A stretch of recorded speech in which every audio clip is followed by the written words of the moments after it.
Hey guys, how's it going? This is Ivan from PintadoTennisTraining, and today we're going to go over on common forehand mistakes at the 3.5 level and perhaps some things that we could do to improve your stroke so that we don't stay at 3.5. Let's get to it, guys. It doesn't help to have a good take back if the arm is doing all the work at the end. You know, there needs to be a little push that drives the arm forward. And same thing, if you're one of those players that's not turning enough, well, you gotta want to get used to turning a little bit more. That way you can have more room to rotate into the ball. You can have more range of motion. So that would be my feedback when it comes to, if you have a full swing but you feel like you're arming it, you gotta make sure that you open up more to the ball, that by the time you make contact, almost your chest is facing the net. And so yeah, that's my feed on the take back. Okay guys, so if I had to explain the kinetic chain of the forehand for a 3-5 player, is that, let's say you already have a good base, you use your left hand on the racket, your body's turned, shoulders turn more than your hips. Again, you want to make sure that your hips and your legs are what's driving your arm forward. That way the racket lags behind. And then from here, the racket's going to continue to wrap. Or if you're doing open stance, same idea. You want to make sure that it's your bigger muscle groups that are driving the swing. That way the arm is free to move forward and then continue to finish. So basically it'll look like 1, 2, close stance, 1, 2. And so yes, we want to try to understand how to use the legs and the lower body so that the arm is not doing too much of the work. Everything should be like, the setup is done to speed up your arm forward, and if you do your setup right, the result normally comes out not bad. Okay guys, one of the reasons why I'm trying to go over the technique slightly is because at the 3-5 level, a common error sometimes that I see is sometimes pushing. And what I mean by pushing is, everybody's familiar with the term of a pusher. Pusher meaning like every ball goes back in the court, you know, they never miss. And that happens almost at every level. It's just that at the professional level, it's like they're pushing, but they're pushing with such a good ball that it's almost not even really pushing. It's just that to them, it's like a ball that's steady enough. But anyways, at the 3-5 level, 4-0, 4-5, when pushing is done, sometimes it's done out of fear or nerves, but you want to make sure that you don't rely on pushing too much. For example, you need to understand how to use your body so that instead of using the arm just to play a safe ball, it's more like an aggressive ball that clears the net. So instead of playing like a softer ball that clears the net, it should be a ball that's clearing the net but it's got a little bit more zip to it. And to do that, you must learn how to use your body more effectively. Otherwise, everything may come off like maybe a little weaker than you may want. And so basically, that's why it's important to learn how to use your body. So pushing is one of them that I see at the 3-5 level. Okay guys, here's another mistake that I see at the 3-5 level, but I also see it at other levels, sometimes 4-0, even 4-5, even 5-0 sometimes.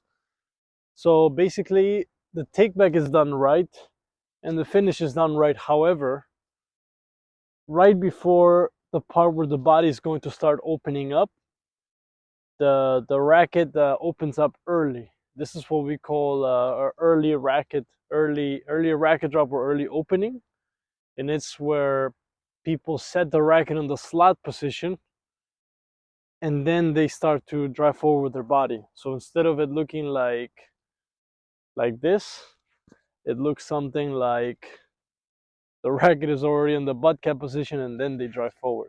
So basically they skipped the part of where the racket pulls forward, or where the racket flips from here to here, and they're already starting here.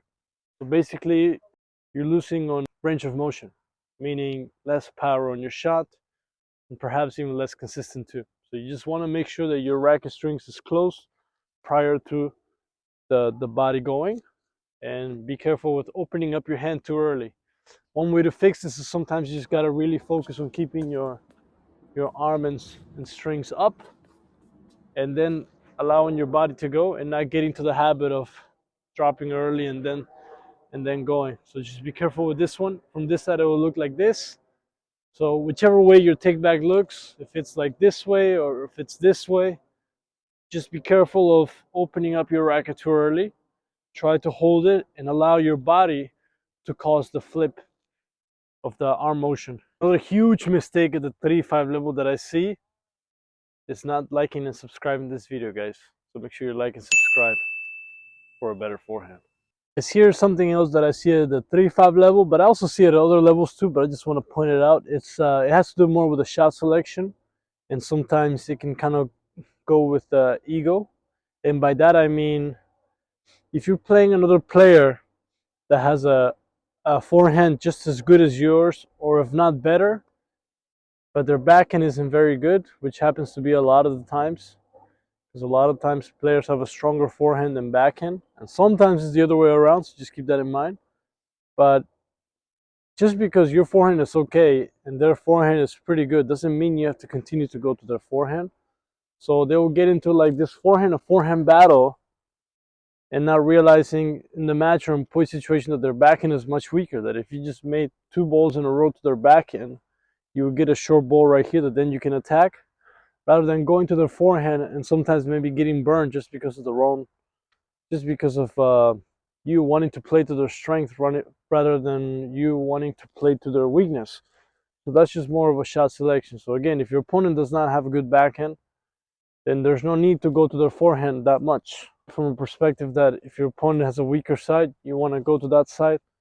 And again, if you do this a lot, just try to catch yourself. Even I do it. So, I'm still dealing with my own problem too, but nowadays I coach a little bit more. So yeah, just keep this in mind. So here's another thing that I see at the 3-5 level. It's called rotation together, the legs and the arms at the same time. There's not a perfect name for it, but this is what it looks like. So on a closed stance, ideally it should be like this. Small push frees up the arm, and then the body continues to go slightly after. But instead, it'll look like this. And you see this a lot. Just got to be careful with this one. You want to make sure that it's not like together, that it's more of that small push will free up your arm, and then this continues to go slightly after. On the open stance, same thing. You don't want to look like this together or like that. It's more of the small push frees up your arm, and then from there everything else continues to go, and then this is slightly continuing to go slightly after. So it's like there's a little bit of a delay to it. It's like a rotation and a push, and then this part continues to go slightly after rather than together. You just don't want to go together. So I call this the rotation at the same time. So again, to fix it, just think about keeping your feet on the ground. That way everything's more slightly stable, and maybe it'll help your swing a little bit. So just keep this one in mind.